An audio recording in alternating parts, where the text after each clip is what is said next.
आचार्यपर्यन्तां वन्दे गुरुपरम्परां।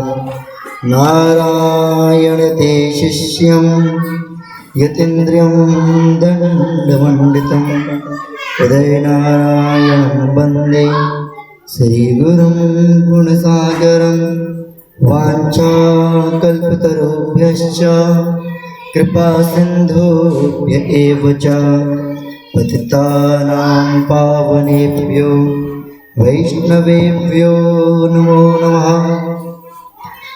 भक्ति भगवन्त गुरु चतुर्थ नाम बपुएक, इनके पग वंदने करो नासत वेग अनेक। जय जय श्री राधा रमण, जय जय नवल किशोर, जय गोपी चित चोर प्रभु, जय जय माखन चोर, जय जय माखन चोर। बोलिए भक्त वत्सल भगवान की जय, बालकृष्ण लाल की जय। श्रीमते रामानुजाय नमः। अस्मद्गुरुभ्यो नमः। परम मंगल में कार्तिक मास और कार्तिक मास से भी अत्यधिक मंगल में कथा और उससे भी अधिक मंगल में चातुर्मास्य अनुष्ठान, जहाँ पर जिस चातुर्मास्य की कृपा से इस दास के लिए पूर्व में भक्तमाल, गोपी गीत और शिव पुराण, अब भागवत वाचने का सौभाग्य प्राप्त हो रहा है। शिव पुराण भी वाच चुके हैं। शुरू में प्रारंभ से प्राण से हुआ, तो आज भागवत वाचने का सौभाग्य प्राप्त हो रहा है। और श्री जी ने 3 दिन तक सेवा भागवत जी की ली, और आज चतुर्थ दिवस में प्रवेश ले रहे हैं। तो कल तक भागवत में महिमा के विषय में बताया, भागवत का महात्म्य क्या है, किस प्रकार से पुण्यात्मा और पापात्मा। पुण्यात्मा कौन है? भक्ति ज्ञान वैराग्य, इनको तो भगवत प्राप्ति हुई, यह तो पुष्ट हुई। ये पापात्मा कौन है? धुंधकारी। धुंधकारी किस प्रकार से पुष्ट हुआ, इसको भी आपने और हमने श्रवण किया। तो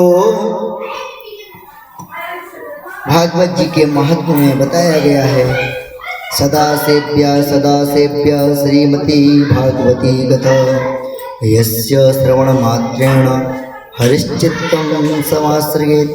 ये जो भागवत की कथा है, ये कोई दिन निश्चय करने की नहीं है कि आज के दिन सुनेंगे या कल श्रवण करेंगे या परसों श्रवण करेंगे। हाँ, सदा सेव्या, जब जहाँ मिल जाए, जिस काल में मिल जाए, उस काल में इसको पीना है। भागवत कथा सुनने में आनंद नहीं है, भागवत कथा पीने में आनंद है। और सुनने में पीने में अंतर होता है। जब आप जल को पीवेंगे तो आपके अंतर्हृदय तक जा जाएगा, किसी भी चीज़ को आप पीवेंगे, लेकिन जब आप सुनेंगे तो केवल कर्णपुटों तक रह जाएगा, अंदर तक जाएगा ही नहीं। तो आज भागवत के प्रथम स्कंद के मंगलाचरण में प्रवेश लेते हैं। मंगलाचरण क्यों किया जाता है? सर्वप्रथम कोई भी बात हो, रामचरितमानस में मंगलाचरण, कोई भी प्राण, सर्वप्रथम मंगलाचरण। और सबसे पहले पूजन भी करते हैं, तब भी मंगलाचरण। आप किसी भी आचार्य से पूजन देख लीजिए, मंगलम भगवान विष्णु, मंगलम गरुड़ध्वज, मंगलम पुंडरीकाक्ष, मंगलायतनम हरि। सब जगह कहीं भी कोई कार्य हो, छोटा हो तो बड़ा हो तो मंगलाचरण। मंगलाचरण 3 बार करा जाता है, ग्रंथ के आदि में, ग्रंथ के मध्य में और ग्रंथ के 3 बार मंगलाचरण किया जाता है। यहाँ पर भी वेदव्यास जी ने मंगलाचरण किया। जन्माद्यस्य यतोऽन्वयादितरतश्चार्थेष्वभिघ्नस्वराट् तेने ब्रह्म हृदय आदि कवये मुह्यन्ति सूरया तेजो वारिमृदां यथा विनिमयो यत्र त्रिसर्गो मृषा धाम्ना स्वेन सदा निरस्तकुहकं सत्यं परं धीमहि सत्यं परं धीमहि। भागवत में 3 श्लोक में मंगलाचरण किया, जिसके प्रथम श्लोक में हम प्रवेश ले चुके हैं। तो व्यास जी कहते हैं कि सत्यम परम धीमहि, हम परम सत्य का ध्यान कर रहे हैं। अब महाराज यह बतावे तो चलिए परम सत्य है कौन? यह वस्त्र मेरा ये सत्य है, ये सत्य है, परम सत्य नहीं। सत्य लौकिक वस्तु को बोला गया है, अब परम सत्य परमात्मा को बोला गया है। अब यहाँ पर किस परमात्मा की उपासना कर रहे हैं? राम जी का स्मरण कर रहे हैं क्या? कृष्ण जी का स्मरण कर रहे हैं? बोले जन्माद्यस्य यतः, हम उस परम सत्य का स्मरण कर रहे हैं जिसकी कृपा से हम जन्म लेते हैं, हमारा पारण होता है और हमारा श्रृंगार होता है। जो परमात्मा जन्म का कारण, पारण का कारण, संहार का एकमात्र कारण है। तो किसी ने बोला अच्छा तो आप हिरण्यगर्भ का ध्यान कर रहे हैं, ब्रह्मा जी का? फिर ब्रह्मा जी सृष्टि की रचना करते हैं? बोले नहीं, ब्रह्मा जी का भी नहीं कर रहे हैं। अविज्ञा स्वराट, जो ब्रह्मा जी से भी ऊपर है, जिसने ब्रह्मा जी को वेद पढ़ाया हो। बोले महाराज हमने तो आज तक किसी पुराण में नहीं पढ़ा कि ब्रह्मा जी किसी विद्यालय में गए हो, वहाँ पर सांगो पांग विधि से वेद पारायण किया हो। विद्यालय का नियम है हरि ओम गणानान्त्वा गणपतिगुं हवामहे प्रियाणान्त्वा प्रियपतिगुं हवामहे निधीनान्त्वा निधिपतिगुं हवामहे वसो मम आहमजा निगर्वाधामात् त्वामजा श्रीगर्वाधम्मा। तो हमने ऐसा कहीं नहीं पढ़ा कि सस्वर इस प्रकार से ब्रह्मा जी ने वेद पाठ किया हो किसी के आचार्य में रह के। बोले नहीं, तेने ब्रह्म हृदय आदि कवये, उस परमात्मा ने उस ब्रह्मा को संकल्प मात्र से सारा वेदों का ज्ञान दे दिया। भगवान की संख में वेद का वास है। आप आगे श्रवण करेंगे ध्रुव चरित्र में।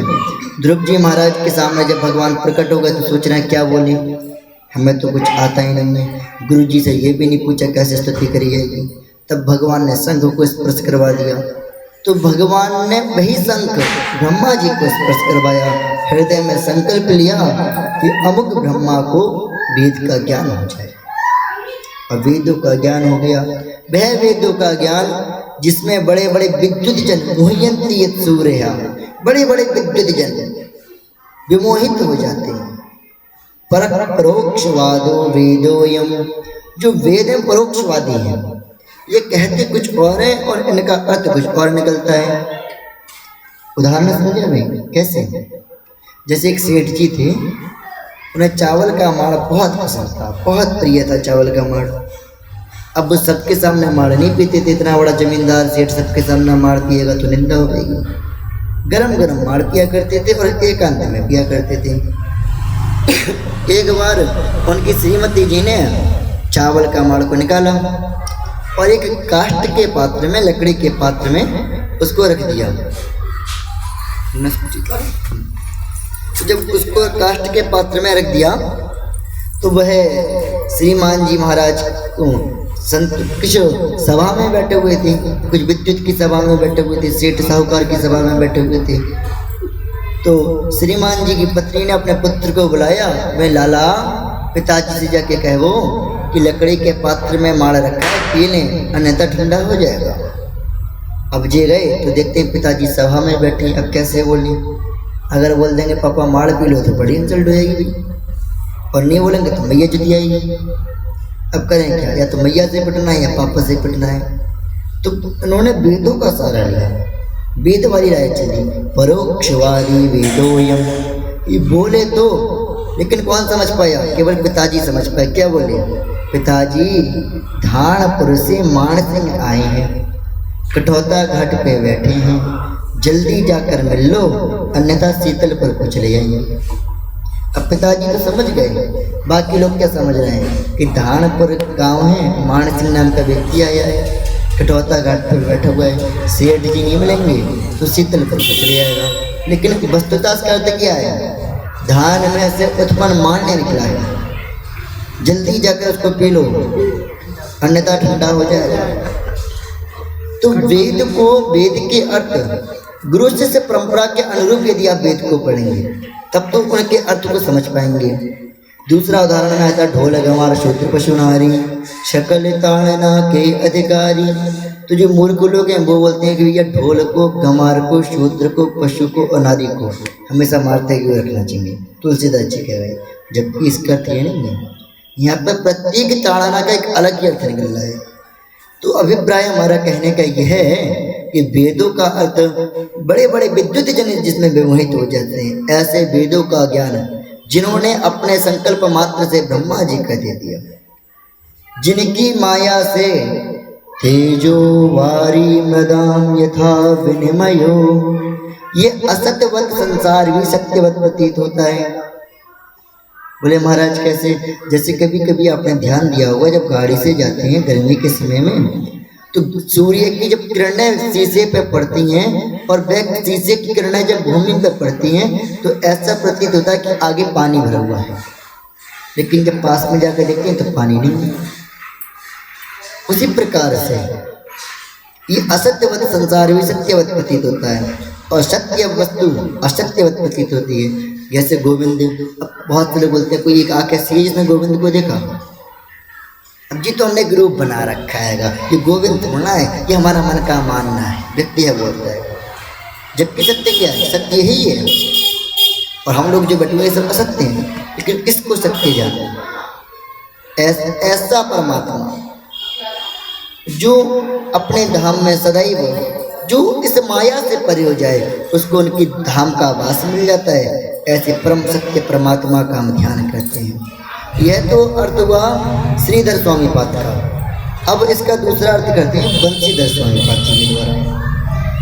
यह बोलते हैं भैया यहाँ पर सत्यम परम धीमहि का तात्पर्य है हम श्री कृष्ण का ध्यान कर रहे हैं।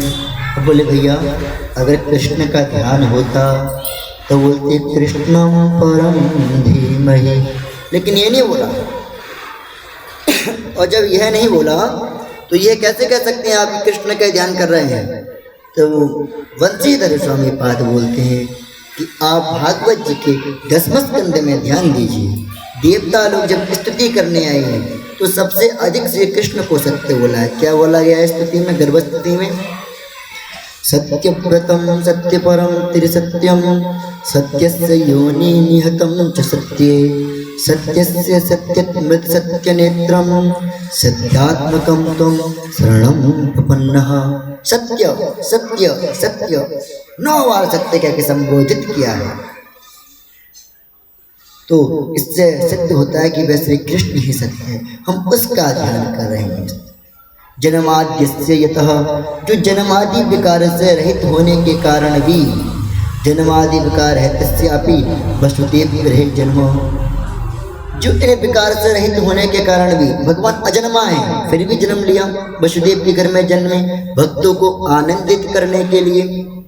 अब यहाँ पर एक शंका उत्पन्न होती है, बोले महाराज तुम कह रहे हो कि वसुदेव के घर में जन्मे, जबकि सच्ची क्या है, कहाँ जन्मे? ये जेल में जन्मे ना? बोले नहीं, वस्तुतः वसुदेव के घर में जन्मे। अब कैसे जन्मे? न गृहम गृह मिथ्याहु गृहिणी गृह मुच्यते। बालक का घर ईंट पत्थर का घर नहीं होता है, अपितु माँ का गर्भ ही बालक का घर होता है। तो वसुदेव पत्नियाम देवक्याम, तो वसुदेव की पत्नी देवकी तो किसके घर में जन्मे? वसुदेव के घर में जन्मे। और जन्म लेते क्या करा? अनवयादि तरतः अनुपश्चात आयात आगच्छता, किसी को पता चलने नहीं दिया और चुपचाप भागते हैं महाराज, तुरंत भागते हैं। ऐसे परम कुशल अर्थेषु विज्ञ, इनके मामा कंस वो भी इनकी चतुराई को समझ नहीं पाए। बोले कोई आठवां ग्रह भयो ही नहीं।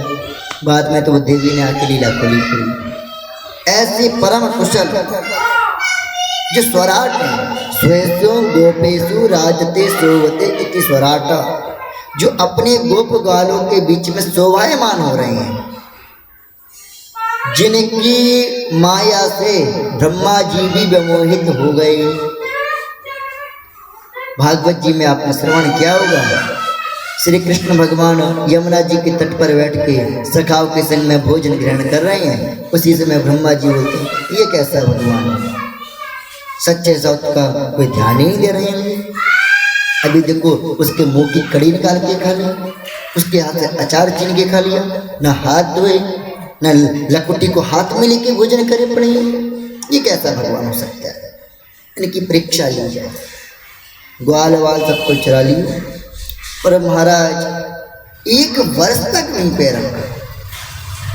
लेकिन श्री कृष्ण ने उतने ही ग्वाल बन गए, उतने ही बाल बन गए, उतने ही डंडे बन गए, और कहें तो क्या उतने ही वस्त्र आभूषण भी बन गए। ब्रह्मा जी भी जिनके चक्कर से विमोहित हो गए। औरों की तो कहें क्या, इनके बड़े भैया उद्धव होते वो भी नहीं समझ पाए। एक वर्ष बाद इनको लगा कि भैया आजकल माताओं का अपने बालकों पर इतना प्रेम क्यों आ रहा है। श्री दामा की मैया कहती है कुआं को बहुत मारूंगी मैं। और जब श्री दामा पास में पहुंचे तो मैया प्यार कर भी लगती है। यहाँ पर बाबा डंडा लेके भावे और वहाँ पर जाती प्रेम प्रकट हो जावे। ऐसा क्या है। उद्धव जी ने जब दृष्टि डाली तो सब में कृष्ण के दर्शन। बोले आज क्या हो गया ब्रजवासियों को, ये तो संत दिखते थे जो राम अवतार में संत, आज ये गोप ग्वाल के रूप गोपियों को रूप धारण करके आई हैं। आज सब में कृष्ण ही क्यों दिख रहा है। किसी में श्रीदामा में दुर्वासा दिख रहे हैं, किसी में कोई और संत, किसी में विश्वामित्र, किसी में वशिष्ठ, लेकिन आज सब में कृष्ण। ऐसा क्यों। तब कृष्ण ने पूछा, कृष्ण ने कहा भैया हमको ये लीला करते हुए 1 वर्ष रह गई हो, अब कहो को बताइयो मत। तो बड़े बड़े विद्युत जन शेष अवतार भगवान के परम अग्रज भैया वह भी चक्कर में पड़ गए। ऐसे श्री कृष्ण भगवान तेजो वारिमदाम यथा विनिमयो, जब कन्हैया अपनी बांसी की ध्वनि को छोड़ते हैं तो असत्य कार्य सत्यवत प्रतीत हो जाता है। जैसे क्या, कल कल कलोहल करती हुई यमुना जी घनीभूत हो जाती हैं, जम जाती हैं। और जब कृष्ण की बंसी की ध्वनि को गिरिराज जी के पर्वत सुनते हैं तो वह द्रवीभूत हो जाते हैं और पानी की तरह बहने लगते हैं। ऐसी कन्हैया की बंसी का चमत्कार है, जिनके 3 धाम हैं, श्री धाम वृंदावन, मथुरा और द्वारका। ऐसे परम सत्य श्री कृष्ण भगवान का हम ध्यान करते हैं। भागवत जी के 2 श्लोक में फिर प्रवेश लेते हैं। धर्मः प्रोचित कैतवोत्र परमो निर्मत्सराणां सतां वेद्यं वास्तवमत्र वस्तु शिवदं तापत्रयोन्यमूलनं श्रीमद्भागवते महामुनिकते किं वा परीरीश्वरः सद्यो हृदय वरिध्यते त्रिकृतिभिः शुश्रूषुस्तत्क्षणात्। यह इस श्लोक में बतलाया गया कि भागवत जी क्या है, भागवत क्या है, भागवत में क्या है, भागवत से क्या है। हम ये भागवत क्यों पढ़ें, इसमें है क्या। तो बोलते हैं धर्म प्रोचित कैतवोत्र परम अत्र श्रीमद् भागवते परम धर्म निरूप्यते। इस श्रीमद् भागवत में परम धर्म का निरूपण है। तो केवल निरूपण होता तो केवल उज्जत लिखते पूरा उपसर्ग क्यों लगाया, वो निष्कपट भाव से। इस पर भागवत जी में परम धर्म का निरूपण निष्कपट भाव से है। धर्म और परम धर्म में अंतर होता है। धर्म क्या है कि मैं अपने पिताजी की सेवा कर रहा हूँ, परम धर्म मैं राधा गोविंद जी की सेवा कर रहा हूँ। धर्म मैं यहाँ की व्यवहारिक कार्य सारे कर रहा हूँ, परम धर्म मैं गोविंद की संबंधित कार्य सारे कर रहा हूँ। जहाँ गोविंद से जुड़ जाए वहाँ परम धर्म, जहाँ लोकाचार से जुड़ जाए वहाँ धर्म। तो इस भागवत ग्रंथ में परम धर्म का निरूपण किया है। बोले महाराज इसका पात्र कौन है? भाई गाय का दूध तो अमृत के समान है, लेकिन पात्र भी तो कोई अच्छा होना चाहिए। अब खट्टे पात्र में रखो दूध फट जाएगा। शेरनी के दूध की सार्थकता केवल स्वर्ण के पात्र में है। सोने के पात्र के अलावा अन्यत्र किसी धातु में रख दो दूध खराब हो जाएगा। प्रमाण है, सब शास्त्र कहता है। अब ये गोविंद की कथा तो शेरनी का दूध है, लेकिन कोई सोने का पात्र भी है। वह पात्र कैसे बना जाए? कौन है इसका पात्र? तुरे निर्मत्सराणाम सतः, जिसके अंदर का मत्सरे भाव नष्ट हो गया हो, वही इस भागवत का अधिकारी है। बोलिए निर्मत्सर किसे बोलते हैं? निर्गतः मत्सरा ये ते निर्मत्सरा। देखो देखो ये मुझसे कितना आगे जा रहा है।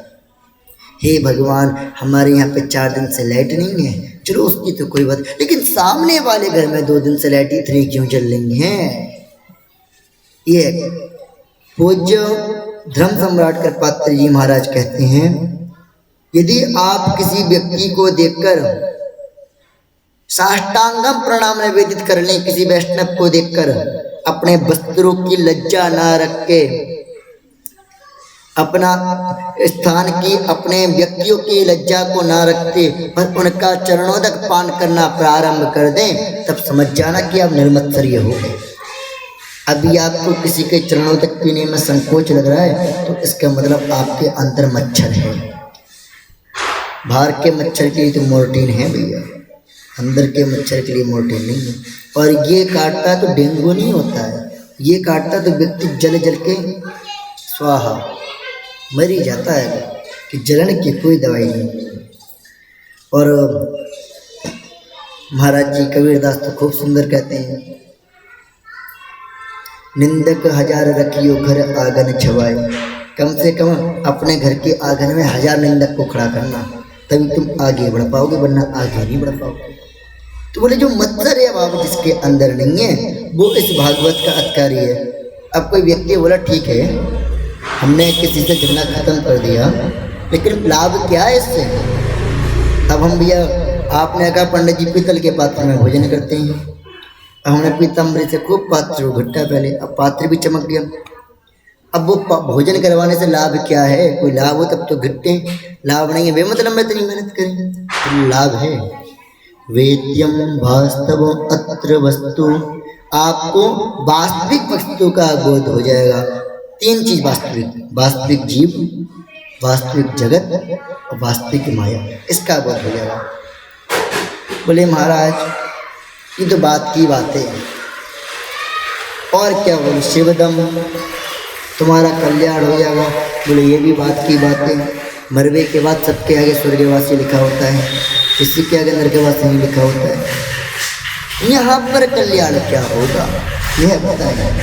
बोले तापत्रयोन मूलनम, तीनों ताप नष्ट हो जाएंगे, दैहिक दैविक भौतिक, मानसिक कष्ट, शारीरिक कष्ट और देवताओं के द्वारा कष्ट, ये तीनों कष्ट की निवृत्ति हो जाएगी। अब वेदव्यास जी पे जब नहीं रहा गया, सुखदेव जी महाराज जी पे नहीं रहा गया, तो क्या बोलते हैं, श्रीमद् भागवती महामुनि कहते, अरे ये कोई साधारण ग्रंथ की रचना नहीं करी है, किसी साधारण व्यक्ति ने नहीं करी है, ये महामुनि वेदव्यास जी के द्वारा रचित है। किंबा परिरीश्वरा, क्या इसके श्रवण करने मात्र से आपको ईश्वर की प्राप्ति नहीं होगी? होगी। श्रवण करना तो बहुत दूर की बात रही, आपके हृदय में गोविंद आके अवरुद्ध हो जाएगा। कब हो जाएगा? अभी कथा सुनी नहीं है। जिस दिन आपने ये संकल्प कर लिया कि हम गोविंद की कथा सुनना चाहेंगे, भागवत सुनने की इच्छा है, अभी सुनने नहीं गए, बस ये संकल्प आया मन में कि भागवत सुनना है, तभी क्या है, सद्यो हृदय वरुध्यते प्रकृति भी, उसके हृदय में श्री कृष्ण उसी समय अवरुद्ध हो जाता है। देखिए विराजमान और अवरुद्ध में अंतर है। अभी आप लोग विराजमान हो, गेट खुला हुआ है, जब मर्जी तब आप जा सकते हो। अवरुद्ध क्या है? अंदर से गेट लगवा लिया जाए। अवरुद्ध का तात्पर्य कैदी।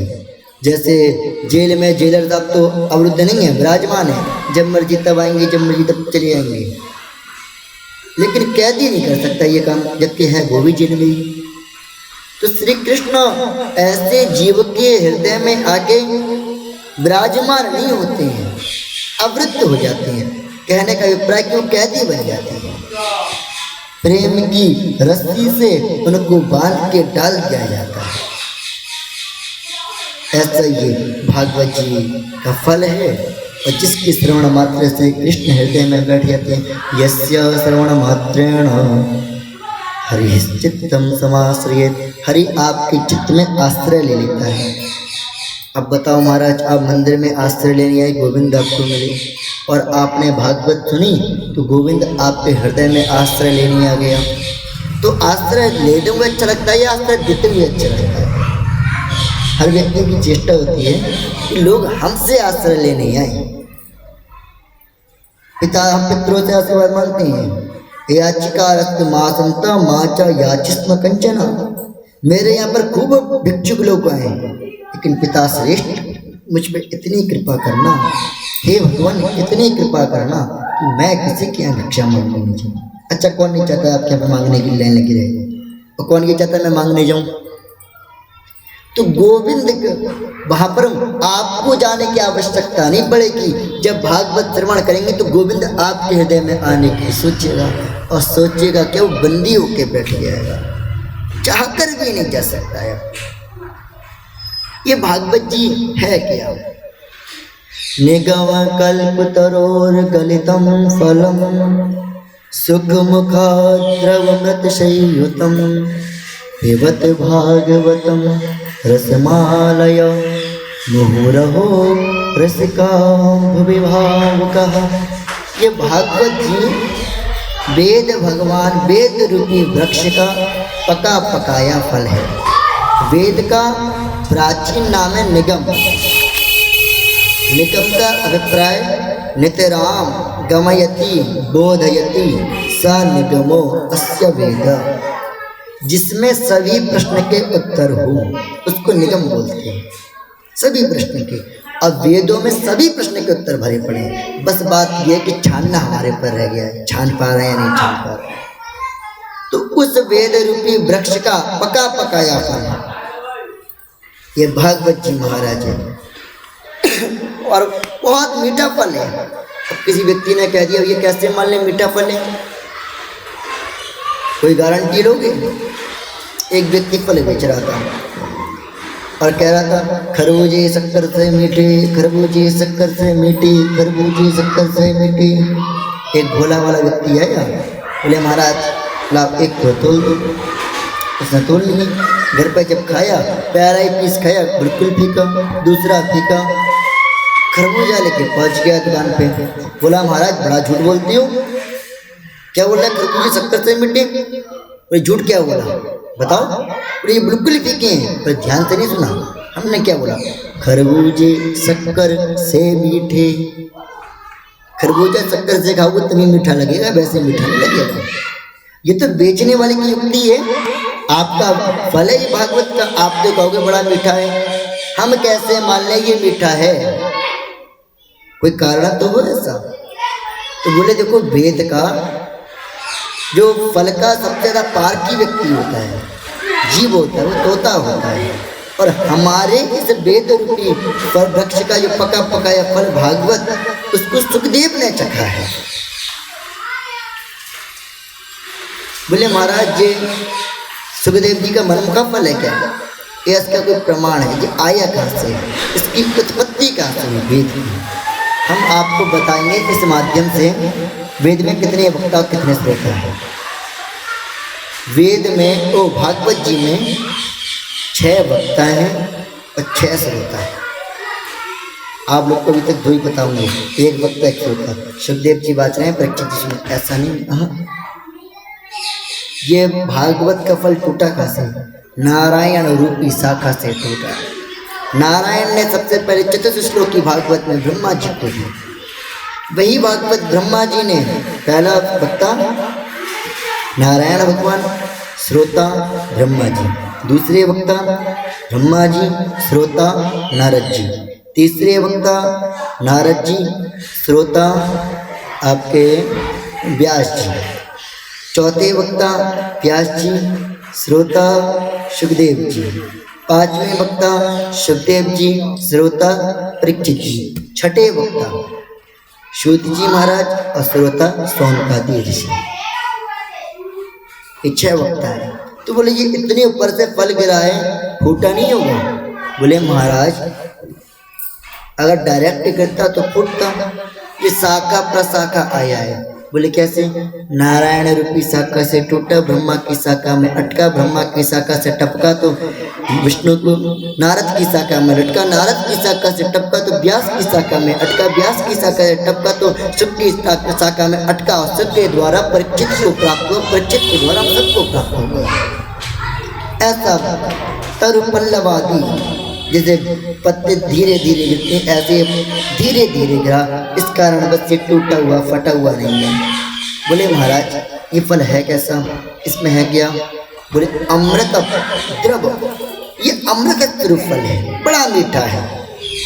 पिबतम भागवतम रसमालयम, बोले इस भागवतम रसम पिबतम, इस भागवत के रस को पियो। अब नई टेंशन पैदा, ये कौन सा फल पैदा हो गया जिसको पिया जाता है? भाई आम को चूसा जाता है, सेब को खाया जाता है, आज तक कोई ऐसा फल हुआ है जिसको पिया गया हो? बताओ। फल का जूस बना के तो पिया होगा, लेकिन फल को नहीं पिया होगा। और यहाँ तो स्पष्ट बोला गया है पिबत भागवतम रसम, भागवत के रस को पियो। अब फल भी कर रहे हो, पीने को ही बोल रहे हो। तो यहाँ पर बतलाया गया है कि जिस फल में गुठली हो उसको चूसा जाता है, जिस फल में बीज हो उसको खाया जाता है, लेकिन जिस फल में न गुठली है न बीज है, कोई त्याज्यांश है ही नहीं, उसको तो पिया ही जाता है। जैसे जूस में कोई त्याज्यांश नहीं होता है, जूस में कुछ भी त्यागने की वस्तु होती है, कहते हैं एक भी घूंट शेष नहीं बचे। तो भागवत का एक भी घूंट शेष नहीं बचे, पियो। बोले ठीक है, कब तक पिए? आज पिए, कल पिए। बोले रसमालयम आलयम मृत्यु पर्यंतम, जब तक मृत्यु नहीं हो तब तक पियो। और महाराज कम शब्दों में बोले तो जिसने सच में भागवत को पी लिया ना, वो क्या बोलता है कि भागवत अभी तक पी ही नहीं। और जिसने नहीं पिया वो क्या बोलता है, अरे सुनिए पुरानी कथा आएगी। तो आज बरेली वाले भी जी बाज के गए, बरसाने वाले नहीं भी। और हम तो इतने बड़े आचार्य के सुनते हैं, रामभद्राचार्य जी महाराज, वो भी तो यही बात थी, बहुत सुन ली, तो उसने कथा को सुना ही नहीं है। ये कथा कैसी है? मृत्यु पर्यंतम श्रवणम योग, जो मृत्यु पर्यंत श्रवण करने के योग्य हो। रामभद्राचार्य जी जन्मांध हैं, 2 वर्ष की अवस्था से अंधे हैं, और 80 भाषा में कथा भाषते हैं, और अंधे होने के बाद भी 72 ग्रंथों पे भाष्य लिख चुके हैं, 72 ग्रंथों के अर्थ कर चुके हैं। वह वक्ता, वह व्यास, वह मर्मज्ञ विद्वान, सरस्वती के वर्धक पुत्र क्या बोलते हैं भागवत को देख के?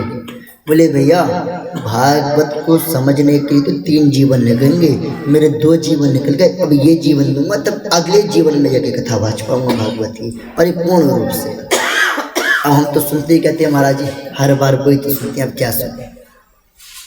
रसमालय। फिर बोला मुहुरहु, ये पृथ्वी पे बहुत ज्यादा सुलभ है, हे रसिक, हे भावुक जन, इसको खूब पियो। लो महाराज तुम तो कह रहे हो तुम्हारे भागवत में परोक्षवादी नहीं, तुम्हारा भागवत किसी से भेदभाव नहीं रखता है। और यहाँ तो नाम बोल दिया स्पष्ट, मुहुरहु रसिका भुवि भावुका, हे भावुक, हे रसिक, हे भक्तवृंद, इसको पियो। तो केवल रसिक लोग पिए?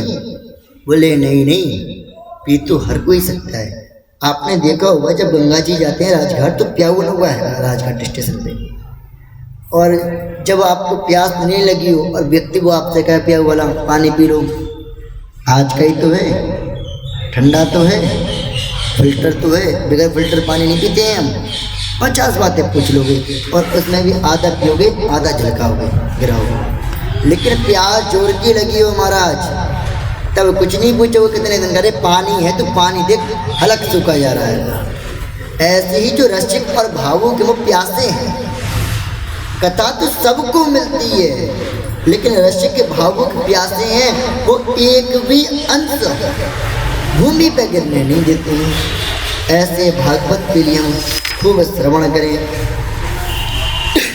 अब हम भागवत जी में प्रवेश लेते हैं। भागवत के प्रथम स्कंद में नैमिषे निमषक्षेत्रे ऋषयः शौनकादया सत्रं स्वर्गाय लोकाय सहस्र सम्माशता। नैमिषारण्य की पावन भूमि में दिव्य वर्ष पर्यंत चलने वाला यज्ञ चल रहा है। यज्ञ के धुएं से ऋषियों की जो अंदर की अंश हैं वो धूमिल हो गए हैं। उसी बीच इनके बीच में सूत जी महाराज प्रकट हुए। उन्होंने सूत जी महाराज को आसन दिया और आसन प्रदान करके सूत जी महाराज से 6 प्रश्न करें और उन 6 प्रश्नों में ही पूरी भागवत जी है। 6 प्रश्न कौन से? किम श्रेयः शास्त्र सारः, कः स्वावतार प्रयोजनम, किम कर्म के अवताराश्च, धर्मा कः शरणं गतः। महाराज एक बात बतलाओ, हमारे यहाँ पर पहले तो ये बताओ प्राणी मात्र का कल्याण कैसे हो। पहला प्रश्न, प्राणी मात्र का कल्याण कैसे हो। दूसरा, सनातन धर्म में अनेक ग्रंथ हैं और अवस्था है कम, तो सब ग्रंथ का सार क्या है? किम श्रेया शास्त्र सार, शास्त्र का सार है क्या है? किम श्रेया क्या करें, कल्याणकारी क्या है, फिर शास्त्रों का सार क्या है। दूसरा, तीसरा, जिन परमात्मा की संकल्प मात्र से सृष्टि हो जाती है, वह परमात्मा क्या संकल्प मात्र से राक्षस का वध नहीं कर सकते? जब कर सकते हैं तो क्वा स्वावतार प्रयोजनम, उनके अवतार का कारण क्या है। तीसरा प्रश्न। चतुर्थ प्राण, यदि भगवान के अवतार हुए हैं तो के अवताराश्च, कितने अवतार हुए हैं वह हमको बताओ। पांचवा प्रश्न, जीवन का परम लक्ष्य क्या है। और छठा प्रश्न, भगवान धर्म की, जब भगवान चले जाते हैं तो धर्मा कहा शरणम गतः, ये धर्म किसकी शरण ग्रहण करता है। ये 6 प्रश्न हमको बतलाओ। इन 6 प्रश्नों को सुनकर सूत जी महाराज पहले अपने गुरुदेव का ध्यान करने लगे। सूत जी महाराज जी के गुरुदेव सुखदेव जी महाराज। हम लोग भी अपने अपने गुरुदेव का ध्यान करें, तब भागवत को कुछ समझ पाएंगे। यम प्रव्रजन्तमनुपेतमपेत कृत्यम, द्वैपायनो बृहकातर आजुहाव, पुत्रेति तन्मया तया तरवो विनेदोस्, तम सर्वभूत हृदयं मुनिमानतोऽस्मि, यः स्वाभानुभाव मखिल श्रुतिसारमेकम्, अध्यात्मदीपमतिचित्रशतां तमोन्धम्, संसारिणां करुणया पौराण्यगुह्यं, तं व्याससनमुपयामि गुरुं मुनीनां, लक्ष्मीनाथ समारंभां नाथयामुनमध्यमाम्, अस्मदाचार्य पर्यन्तां वन्दे गुरु परम्परां, नारायणते शिष्यं यतीन्द्रियं दण्डमण्डितं, उदयनारायणं वन्दे श्रीगुरुं गुणसागरं, श्रीगुरुं गुणसागर। सूत जी महाराज ने अपने गुरुदेव का ध्यान किया और दास ने भी गुरुदेव का ध्यान किया। तो अब जो भागवत संबंधित चर्चा होगी वो अर्पित नहीं अपितु ध्यान करते ही हृदय में गुरु की वाणी प्रकट होकर बोलेगी। तो अब जितना अच्छा अच्छा बोले वो गुरुदेव जी बोल जाएंगे, और जो धारण करने के योग्य नहीं है वो हम बोलेंगे। अब परिचय आपको करना है, क्या योग करना है क्या नहीं। इन्होंने अपने गुरुदेव का ध्यान किया, बोले वह सुखदेव जी महाराज जो जन्म लेते परिव्राजक हो गए हूँ, 5 वर्ष की अवस्था, यज्ञ पवित्र संस्कार हुआ नहीं है, कोई लौकिक अनुष्ठान का अवसर प्राप्त हुआ नहीं है। पिताजी विरह से युक्त होकर पुकार रहे हैं बेटा बेटा, लेकिन बेटा सुने तब ना, बेटा तो वन की ओर गमन कर गया। बोले वन में जाके कर क्या रहे हैं? बहुत से बच्चे हॉस्टल में जाके पढ़ाई थोड़ा करते होंगे। हम संस्कृत विद्यालय में रहे हुए हमने खूब देखा है हॉस्टलों की लाइफ। तो माता पिता सोचते हैं अच्छा हॉस्टल में बच्चा कब जाता है, 99% बच्चा कब जाएगा, जब उसके माता पिता उससे दुखी हो जाएंगे, बहुत परेशान कर लिया इसने, तब जाएगा कि हॉस्टल में रहेगा तो सुधर जाएगा। मात्र 2% बच्चे वहाँ पर अपनी इच्छा से जाते हैं, और जो 2% जाते हैं वो ही कुछ बन के दिखाते हैं। बाकी जो 99% 98% हैं उनके माता पिता भेजते हैं कि वहाँ पे आके सुधरेगा। भाई गुरुजी 8 घंटे रह लेंगे, 4 घंटे रह लेंगे, पूरे दिन थोड़ा हमारे संग में बैठे रहेंगे, उसके बीच में वो बच्चा क्या करेगा। हॉस्टल में बड़े कांड होते हैं। हम श्री जी कृपा से 6 विद्यालय के तो हेड बॉय रह चुके हैं संस्कृत विद्यालय में। 6 विद्यालय के करणवास, राजघाट, नरवर, चंदोशी में 2 विद्यालय के रह चुके हैं हेड बॉय, तो पास तो यह हो गए। और श्री जी की कृपा से बरसाना विद्यालय से नहीं बरसाना आश्रम में रहे, तो वहाँ भी हेड बॉय उनकी रहे। वहाँ पर भी कौन विद्यार्थी जितने लड़के हैं उनको कैसा कौन किस स्वभाव का है खूब अच्छे से जान लिया। तो पढ़ाने से बड़ा अच्छा अनुभव हो जाता है कि कौन कितना पानी में है। हम तो कहते हैं कि कोई चीज़ यदि समझने में नहीं आ रही है तो पढ़ने के बाद उसको पढ़ाना शुरू कर दो, बहुत अच्छे से समझ में आएगी। कारण क्या है? पढ़ने से अच्छा पढ़ाने में समझ में क्यों आता है? कारण पढ़ते समय हम मोटी मोटी चीज़ों पर ध्यान देते हैं, और पढ़ाते समय हम छोटी से छोटी वस्तु पर ध्यान देते हैं कि हमारा शिष्य हमारी गलती ना पकड़ ले। गलती पकड़ गई तो बड़ी निंदा हुई। बताओ गुरुजी पढ़ाने चले, खुद को पढ़ने आवे ना। तो गुरुजी ने इनकी कुछ करा? ये ऐसी हॉस्टल में रहे, वन में चले गए, बस वन में सोते रहे। करा क्या? बोले करा इन्होंने अपने स्वभाव से, अपने अनुभव से, यह स्वानुभाव अपने अनुभव से श्रुतियों को, वेदों को, प्राणों को एक जगह निकाला, एक जगह रख के उसका मंथन करा, और मंथन करके एक अध्यात्म दीप को प्रज्वलित किया। वो क्यों दीप जलाया?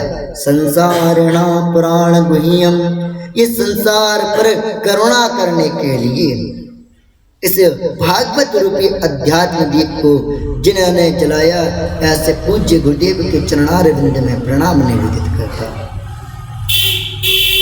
अध्यात्म दीप गुरु कृपा से चलता है, अध्यात्म दीप नाम की कृपा से चलता है।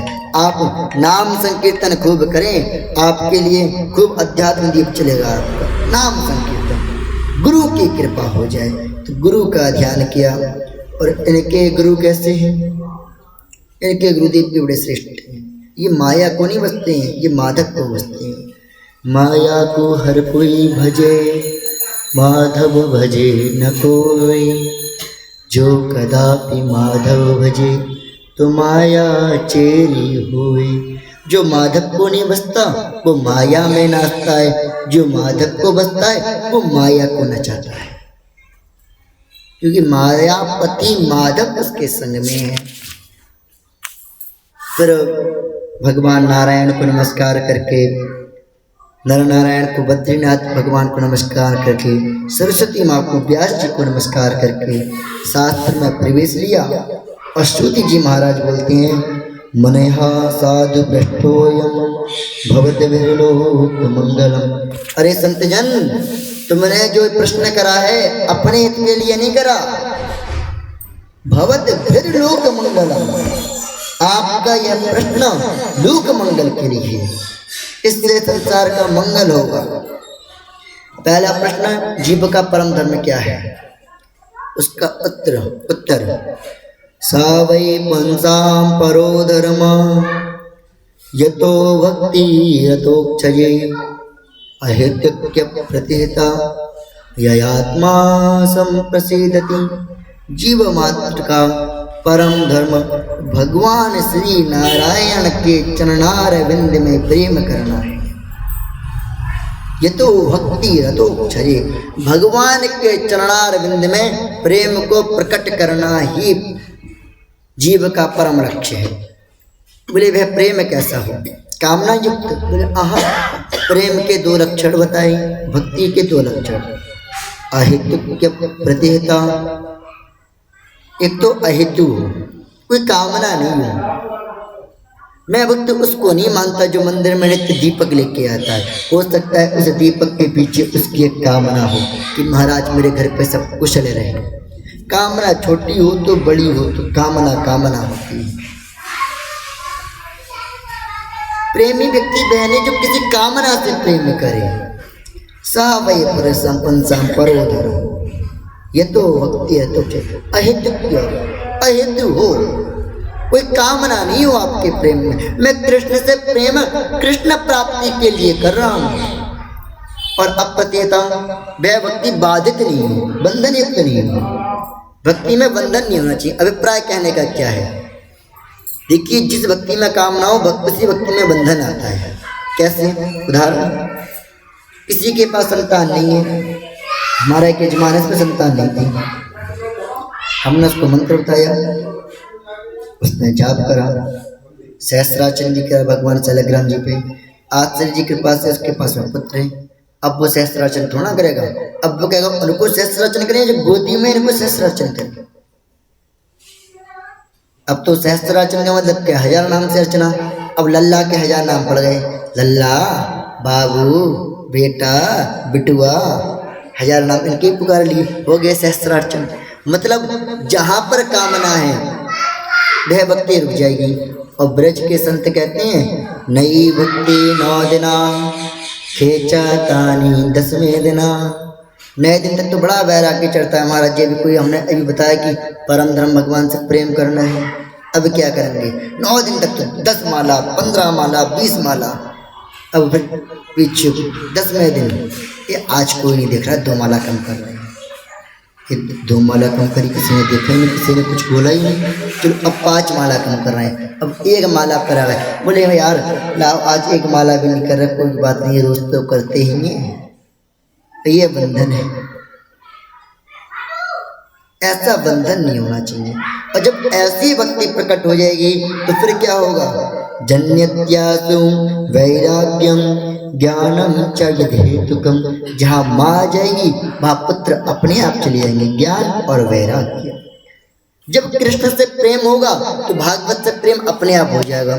कि कृष्ण के विषय में किसमें लिखा है? भागवत में। राम से प्रेम हुआ, राम की भक्ति प्रकट हुई, रामचरितमानस से प्रेम हो गया। कृष्ण से प्रेम हुआ, भागवत से प्रेम हो गया। और भागवत क्या देगी? ज्ञान। भागवत में ज्ञान तो है, श्रीमद् भागवत सप्ताह ज्ञान यज्ञ लिखा होता है ना, ज्ञान यज्ञ। तो ज्ञान का यज्ञ चल जाएगा। जहाँ ज्ञान पैदा हुआ नहीं वहाँ अपने आप वैराग्य हो जाएगा।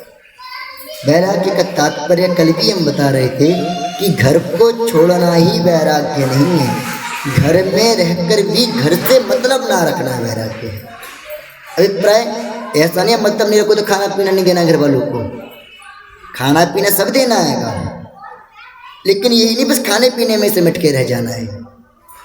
आजकल हम किसी से कहें भैया माला, अब पंडित जी खाना पीने में इतना टाइम हो जाता है, इसी में सिमट के रह जाते हैं, तो उसको वैराग्य नहीं बोला गया। आप वैराग्य हो, आप खाना पीना बनाएं, हम ये नहीं करें आप खाना पीना नहीं बनाएं, लेकिन केवल खाना पीना बनाएं ऐसा भी ना करें। तो वो कब होगा? जब प्रेम होगा। और सच्चाई यही है, कथा में आनंद केवल उसी को आता है जो प्रेम करता है। जो प्रेम नहीं करता उसको आनंद आ ही नहीं सकता। और जो प्रेम करता है, दूसरा लक्षण, प्रेम करेगा तो उसके बारे में जानने की कोशिश करेगा। जैसे आप अपने पुत्रों से, अपने भाइयों से, अपने प्रकार के व्यक्ति से, आप लोग हमसे प्रेम करते हो, हमसे हमारी सुनते हो। अभी कोई व्यक्ति बाहर का आके आपसे 4 बातें बोल दिया, सुनोगे?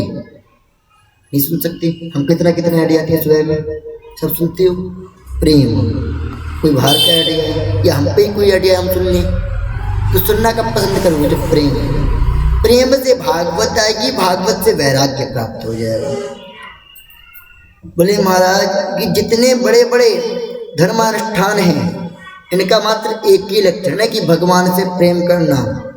धर्मः स्वनिष्ठतः पंसाम विश्वक्सेन कथा सुहा भोत्पादेति रतिम श्रम एव ही केवलम। ये बड़े बड़े धर्म हैं के अनुष्ठान है। गायत्री का पुरस्चरण कर लिया, पुरस्चरण वाले में कैसे बोलते हैं 24 लाख जाप, 24 लाख जाप कर लिया महाराज। पूज्य गुरुदेव ने तुम्हारे 4 से 5 पुरस्चरण कर चुके हैं और साक्षात लक्ष्मी जी प्रसिद्ध है, बगला मुखी जी प्रसिद्ध हैं। पूज्य गुरुदेव का तो कहना क्या है, जहाँ बैठ गया वहाँ लक्ष्मी नारायण यज्ञ करवा के ही उठते हैं, वो जाते ही नहीं है बगैर यज्ञ के। जहाँ बैठ गया 2 महीने लगे 3 महीने लगे फिर करते रहेंगे और लक्ष्मी नारायण यज्ञ करवा के ही जाएंगे। पर उनके नीचे हमेशा बड़े बड़े विद्युत जन 3-4 हजार रहते हैं, हमेशा रहते हैं। ऐसे सदगुरुदेव भगवान की प्राप्ति इस दास को हुई है। ये गुरुदेव की और ठाकुर जी की विशेष कृपा दास के ऊपर है, जो ऐसे इसी कारणवश में आपको जो पटर पटर पटर पटर बोलना है ना, ये 24 लाख गुरु जी के पुरस्चरण का फल हमको मिला है। गुरु की भक्ति का फल शिष्य को मिलता है। तो महाराज इसका गुरु जी ने जो अनुष्ठान करे थे ना, वो इस मारे नहीं करे थे कि वो एक अच्छे इनकी बहुत फौज बन जाए या फिर इससे कुछ पैसा कमा लें। हाँ, क्या भगवान से प्रेम हो जाए और प्रेम नहीं हुआ तो क्या हुआ, श्रम एव ही केवलम, कोरा का कोरा परिश्रम है। भागवत पढ़ ली, कृष्ण से प्रेम नहीं हुआ तो केवल एक परिश्रम करा, मुंह को थकाया, आंखें दुखाई, लेकिन भागवत नहीं पढ़ पाए। भागवत की सिद्धि तो जब जाने जब कृष्ण से प्रेम हो जाए। किसी भी अनुष्ठान की सिद्धि, कोई भी अनुष्ठान करें, और यह मैं नहीं बोल रहा हूँ, भागवत के प्रथम स्कंद के 2 अध्याय का 8वां श्लोक बोल रहा है, श्रम एव ही केवलम, भगवान से प्रेम हो जाना चाहिए। बोले महाराज धर्म क्यों करें, पैसा के लिए? आजकल सच्ची में तो धर्म पैसा के लिए है। यजमान भी और ब्राह्मण भी, यजमान भी अनुष्ठान आनंद करवाता है। पंडित जी दुकान खूब चले, सत्यनारायण की कथा करवाएंगे, तुम एक बार कृपा तो कर दो, बगला मुखी का जाप करवाएंगे। महाराज जी बच्चा हो जाए, गायत्री को जाप तुमसे ही करवाएंगे। रिश्वत छूटती, और बिहारी जी में तो आए दिन रिश्वत दी जाती है। महाराज जी ऐसा काम है 56 भोग लगवाएंगे। तो धर्म क्यों करें? अर्थ के लिए बोले नहीं, धर्मस्य वर्गस्य नार्थो अर्थाय कल्पते। धर्म करें अपवर्ग के लिए। अपवर्ग का मतलब समझिए, स्त्री वर्ग से हट गए, पुरुष वर्ग से हट गए, अब कोई वर्ग नहीं बचा, अब एकमात्र वर्ग है कृष्ण वर्ग। अवर्ग केवल परमेश्वर का वर्ग, केवल और केवल मोक्ष प्राप्ति के लिए ही हम धर्म को करें, अन्यत्र कृत्य को हम धर्म नहीं करें। ऐसा धर्म की रक्षा है। अर्थ कमाएं जरूर, लेकिन उस अर्थ से धर्म करे। धनात् धर्म तथा सुखम, विद्या के लक्षण में आता है, विद्या ददाति विनयम, विनयात् याति पात्रम, पात्रत्वात् धनमाप्नोति, धनात् धर्मः तथा सुखम। विद्या से विनय सरलता, सरलता से आप किसी के पात्र बनोगे, पात्रत्व से धन की प्राप्ति होगी। जब धन मिल जाएगा तब धर्म करोगे, तब सुख प्राप्ति होगी। जो धर्म नहीं करता है उसको देख लेना, उस घर में टेंशन कितनी भरी हुई है। सच्चाई हम लिखित में देते रहेंगे। जो धर्म नहीं कर रहा है, सबसे बड़ी चीज वो बीपी की दवाई जरूर खाते हैं, गारंटी। उनका बीपी हमेशा हाई रहता है, हमेशा हाई रहता है, ऑल टाइम, क्योंकि दिमाग में टेंशन उनकी बहुत होती है। और जहाँ चिंतन होगा वहाँ चिंता नहीं हो सकती है। चिंता कहाँ होती है? जहाँ चिंतन नहीं होता है। तो धर्म के अपवर्ग, और जब इतना सब कुछ हो जाएगा तब क्या प्राप्त होगा? जीवस्य तत्व जिज्ञासा, हमको उस तत्व के विषय में पता चल जाएगा। बोले महाराज जी ये तत्व है क्या? तत्व की परिभाषा क्या है? वदन्ति तत्त्व तत्त्वविदस्तत्त्वं यज्ञ ज्ञानमद्वयं ब्रह्म इति परमात्मेति भगवान की सत्यति। तत्व एक ही है लेकिन शब्द अलग अलग है। तत्ववेत्ता पुरुष ज्ञानी जन उसी तत्व को परब्रह्म कहेंगे और योगी लोग परमात्मा कहते हैं और भक्त जन उसको भगवान कहते हैं। और कम शब्दों में समझे तो राम कृष्ण नारायण एक हैं। बात यह है कि हमको क्या पसंद है। जैसे आप एक मिष्ठान की दुकान पर गए, आपने कहा भैया बर्फी दे दो। अब वो कहनी बर्फी नहीं, आप छेना ले जाओ। बोले भैया बर्फी मांग रहे हैं, बर्फी दो ना। बोले भैया जो तत्व इसमें है वो तत्व तो इसी में है। भाई बर्फी में क्या पड़ाएगा, मीठा, और छेने में क्या पड़ा है, मीठा, रसगुल्ले में मीठा। बोले भैया हमको नहीं बताओ ये तत्व क्या आएगा, हमें तो बर्फी ही चाहिए। तो उस मिट्टी को अनेकानेक विभागों में विभाजित क्यों किया कि आपको कोई एक विभाग प्रिय लग जाए और आप उसको खाना पसंद कर लो। ऐसे ही भगवान ने अनेकानेक रूप क्यों रखे।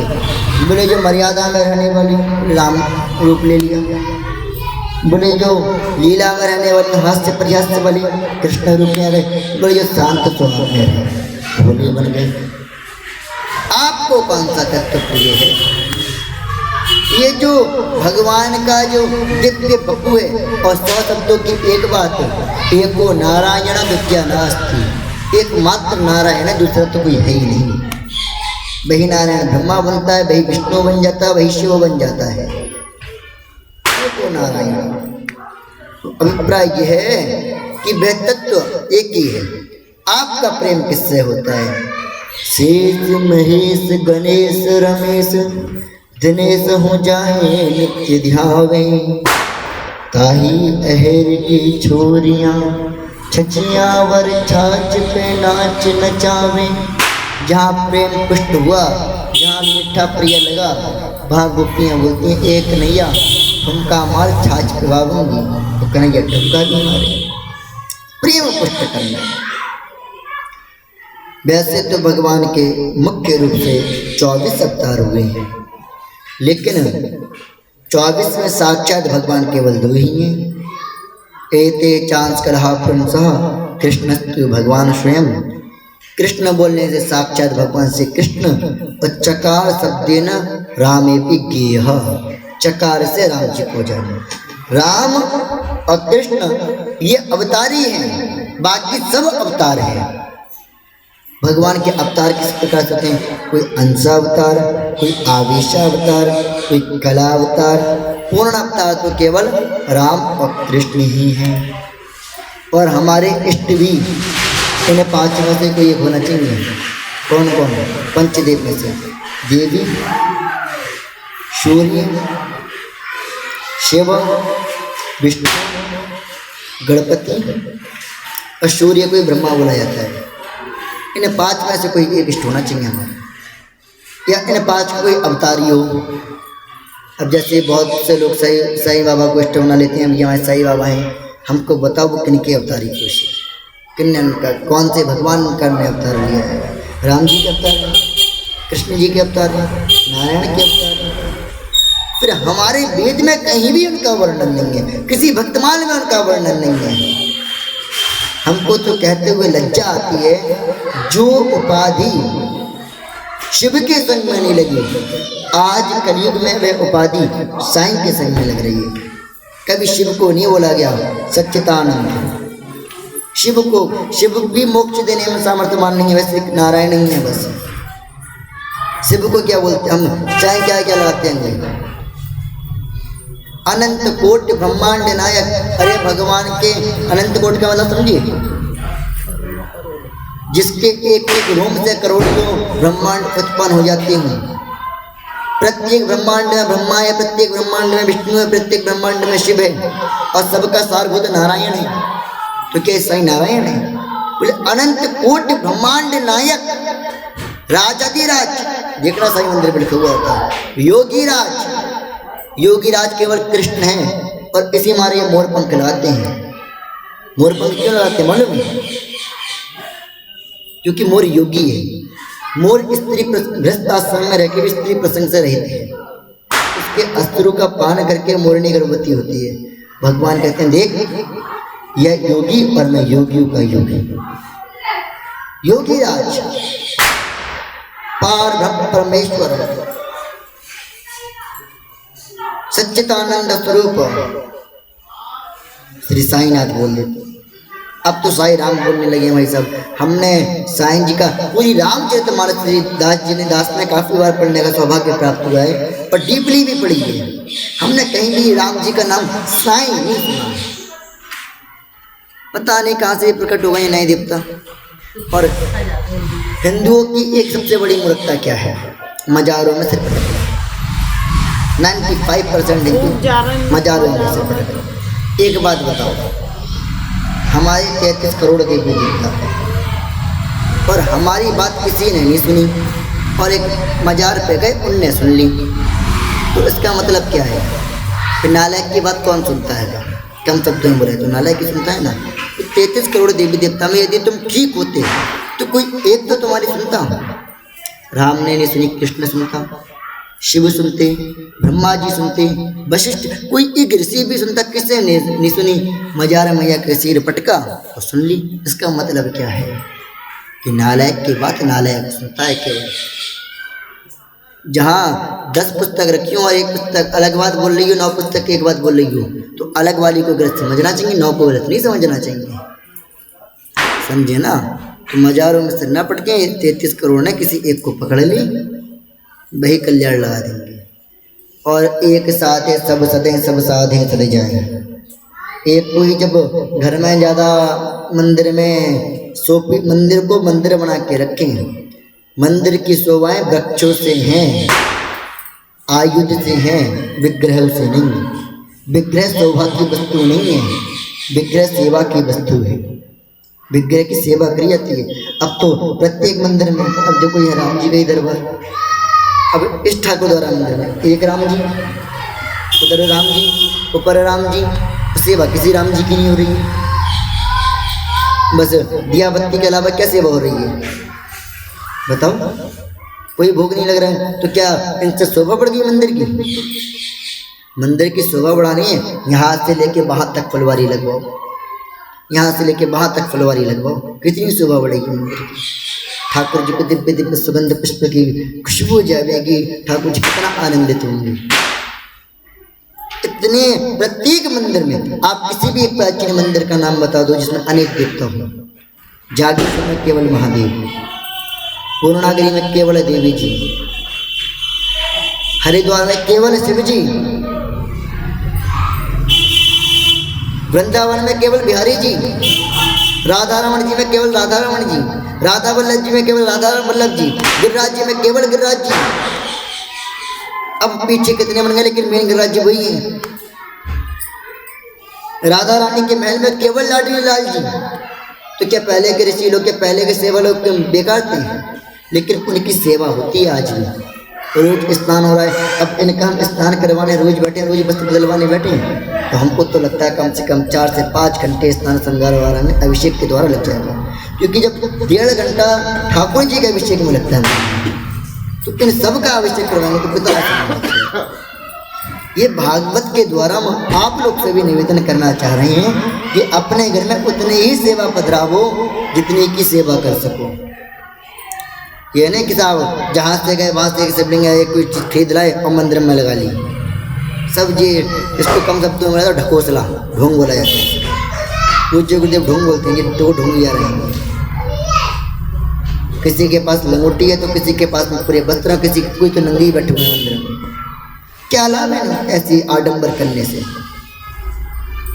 आपको जो रिश्ता बनाना है, आपके जो इष्ट हो उनसे बनाएं, उनसे बात करें, उनकी सेवा करें। समय समय पे सबका सत्कार सबका करें, सम्मान सबका करें। दीपावली पे लक्ष्मी का पूजन भी करें, लेकिन ये नहीं शिव जी इष्ट है तो शिव जी को छोड़ देंगे या फिर अब लक्ष्मी जी के संग में शिव जी भी चलना है। नहीं नहीं, जब समय तब उनकी भी सेवा करी जाएगी। नवरात्रि में देवी की भी सेवा करें, लेकिन इष्ट शिव है तो शिव को ना छोड़ें, इष्ट कृष्ण है तो कृष्ण को ना छोड़ें।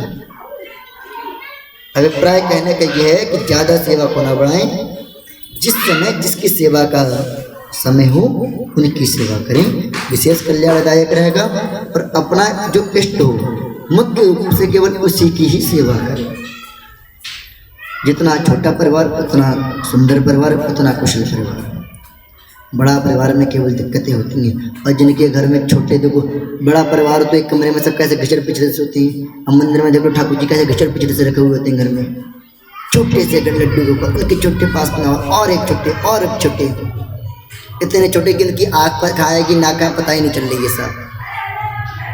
वो साहब क्या है, मंदिर की शोभा। हमसे तो इस मंदिर में कह दी किसी ने कि मंदिर की शोभा ठाकुर जी से है, नहीं ये हो गया कल्याण। हम तो समझते थे मंदिर में सेवा ठाकुर जी की है, लेकिन कलयुग का असर हो गया महाराज, अब तो शोभा होने लगी ठाकुर जी से। और सेवा किन से? बोले सेवा पंडित जी और यजमान से है। सेवा पंडित जी और यजमान की है, शोभा ठाकुर जी से। और वृक्ष पौधे नर्तक विषय है। यह तक हमने यहाँ पर सुन लिया। तो अभिप्राय हमारा कहने का ये है कि ढकोसलों के चक्कर में ना पड़ के सेवा में पड़े।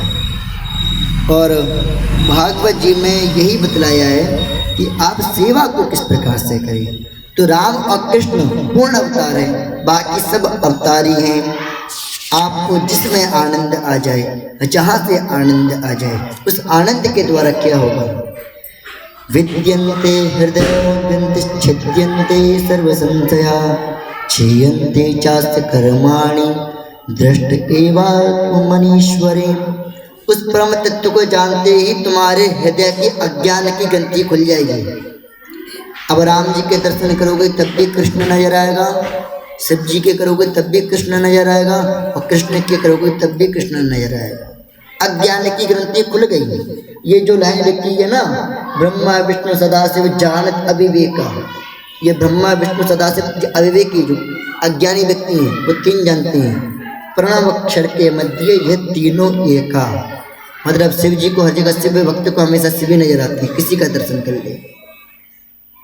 और राम जी में अगर राम जी नजर आए और इष्ट तुम्हारे कृष्ण जी बने बैठे हैं, तो मतलब अभी तुम भटके हुए हो। ग्रंथि खुल जाएगी, और ग्रंथि खुलते ही क्षीयन्ते चास्य कर्माणि, आपके कर्म आपसे क्षीण हो जाएंगे। अब एक भगवत कर्म करने लगोगे और आपका कल्याण हो जाएगा। तुलसीदास जी की भाषा में बोला जाए तो बड़े भाग्य मानस तन पावा, सुर दुर्लभ सब ग्रंथ हिंगावा, साधन धाम मोक्ष करी द्वारा, पाई ना जय ही परलोक समारा।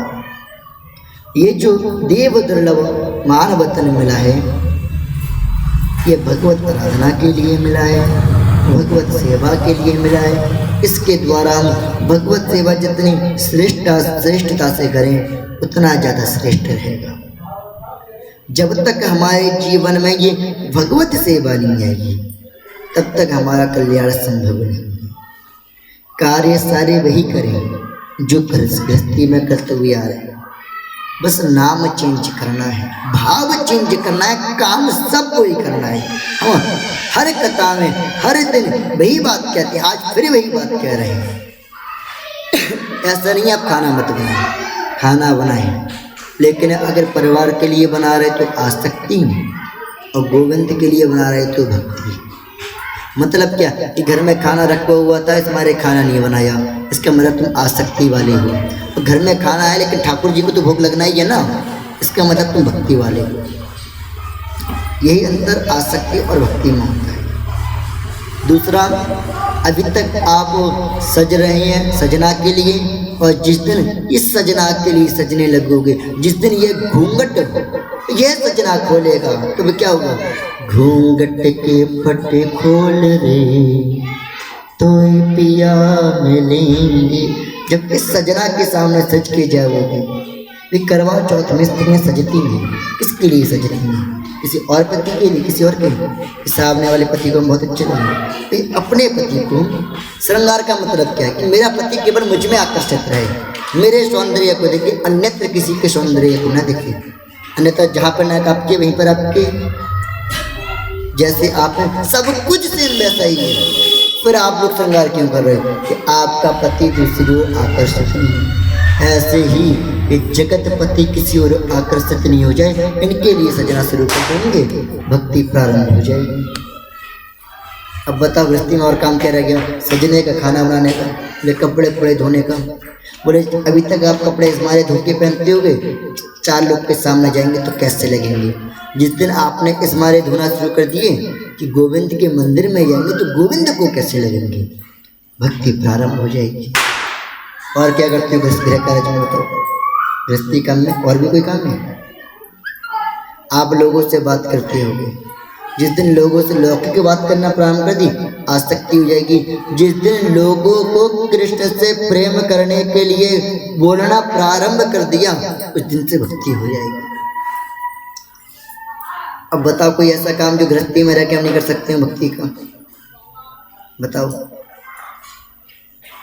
आप पान खाते हो, लोगों को मुंह की बदबू नहीं है, भाई आप पान खाओ कि गोविंद पान खा के जब गोविंद के पास जाऊंगा, खाते हुए नहीं, जब खा के जाऊंगा तो गोविंद को मेरे मुख की दुर्गंध नहीं आई, पान भी खाने की परमिशन मिल गई। अब बताओ और क्या काम रह गया? इत्र की, आप इत्र लगा रहे संसार खुश हो, हाँ आप इत्र लगा, मेरे शरीर की दुर्गंध गोविंद नहीं लगाए। पूज्य गुरुदेव जब भी वैसे इत्र लगाए नहीं लगाए, लेकिन जब कथा पर बैठते हैं, बरसाने वाले क्या, बरेली वाले क्या, ये सब इत्र लगा के बैठते हैं।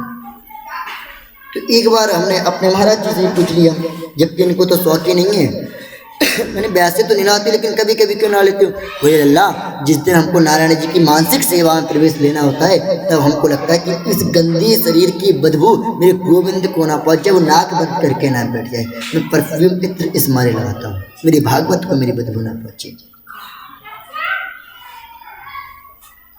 अब रही बात श्रृंगार की, तो श्रृंगार करना गलत नहीं है। लोग बोलते हैं अब तुम पंडित जी हो के बताओ, इतना श्रृंगार कर रहे हो, इतना श्रृंगार में घुसे पड़े हो। हमसे बोलते हैं कि बताओ सब में बड़ी फैशन, तो पंडित ही क्यों कर रहे हो? तो हम उनसे एक ही बात बोलते हैं कि मैं तुम्हारे लिए कोई एक वस्तु मान के चलिए, ये जो पीछे महाकालेश्वर जी का चित्रपट रखा है, मैं इसको आपके लिए देता हूँ, और कुछ दिन बाद मैं आपके घर पे आता हूँ। वह चित्रपट किसी डस्ट जगह पे रखा मिले, या किसी ऐसी जगह पे जहाँ पे धूल जमी आए, तो मुझे कैसा लगेगा? बताएं कैसा लगेगा? अच्छा लगेगा, बहुत खुश होंगे ना। और गाली भी निकलेंगी, मन मन में तो निकलेंगी, मुझ से निकलेंगी इज्जत करने का, मन में तो निकलेंगी।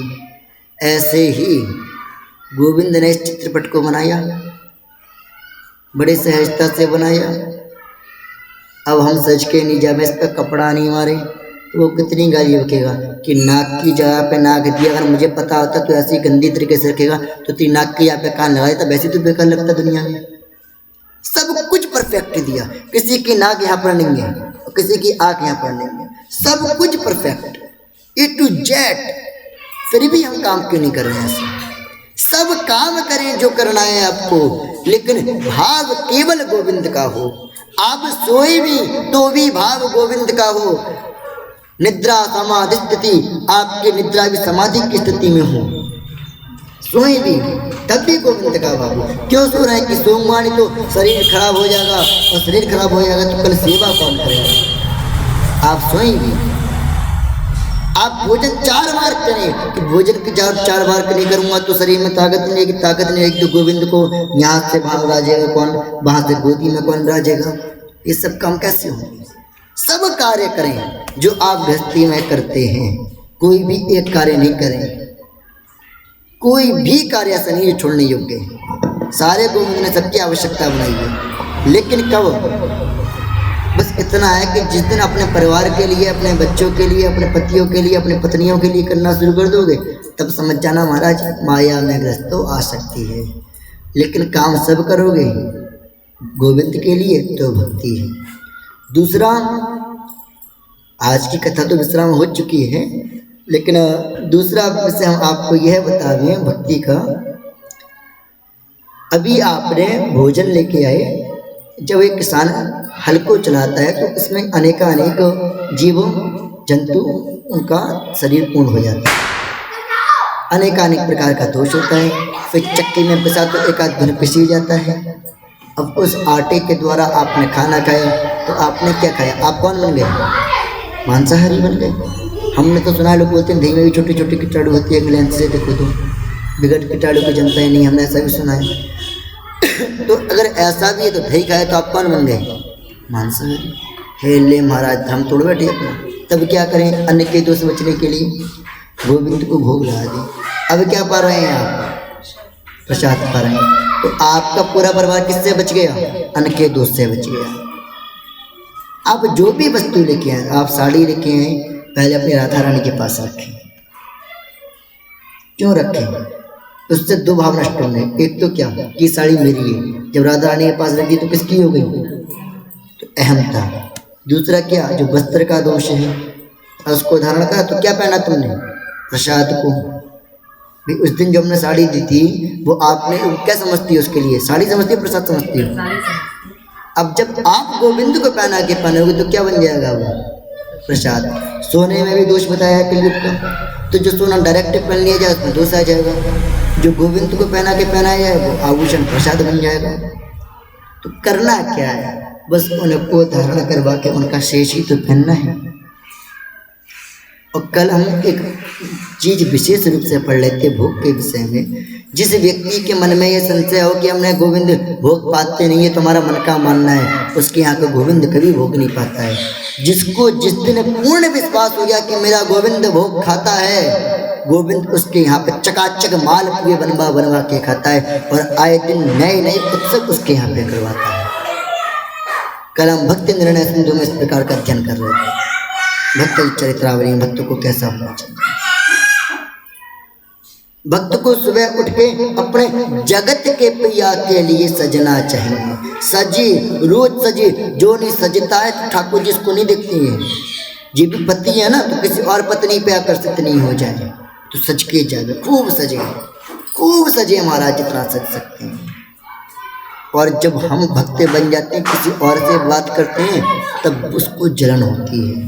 ये विष्णु पुराण में लिखा है, ये विष्णु पुराण में लिखा है कि यदि भगवान का भक्त किसी से लौकिक चर्चा करे तो भगवान को जलन होती है। और भगवान फिर क्या करते हैं? जैसे किसी का पति किसी स्त्री से बात करे तो वो पत्नी उस स्त्री को जाकर सुनाएगी, और जब सुनाएगी तो वो पति को सुना देगी, पति अपने आप लेवल पर आ जाएगा। भगवान क्या करते हैं? जिससे ज़्यादा प्रेम बढ़ जाता है उसकी निगाह में एकदम तुम गिरा देते हैं, फिर तुम अपने ठिकाने पर आ जाती है भगवान के पास में। तो भक्त को गिराते ही बहुत हैं वो। भक्त के जीवन में कष्ट क्यों देते हैं? कि उनको जलन होने लगती है, साला जी हमको छोड़ के इधर क्यों जा रही है, हमारे पास है वापस। ये भगवान का लक्षण, ये नारायण पुराण, ये विष्णु पुराण में स्पष्ट लिखा है, भगवान को भी जलन होती है। तो आज की कथा का जो एकमात्र सार है वो यही है कि आप भक्ति करेंगे, भक्ति से ज्ञान वैराग्य प्राप्त होगा, ज्ञान वैराग्य से तत्व को जान जाएंगे, तत्व को जानने से आपके हृदय के अज्ञान की ग्रंथियाँ खुल जाएंगी, और जहाँ अज्ञान की ग्रंथि खुली नहीं वहाँ आपको गोविंद की कृपा प्राप्त हुई, और गोविंद की कृपा से संत प्राप्त हो जाएंगे, और संत की कृपा से भगवंत प्राप्त हो जाएंगे। बोलो भक्त वत्सल भगवान की जय। हरे कृष्णा कृष्णा कृष्णा हरे हरे, हरे राम राम राम हरे हरे। बोले भक्तवत्सल भगवान की जय।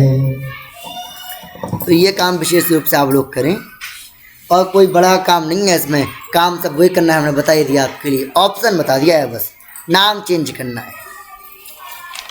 और करके देखो, जो चेहरा वैसलीन लगाने से, ग्रीसलीन लगाने से नहीं चमकता हैगा, वो उनके नाम लेने से चमक जाता हैगा। हुआ?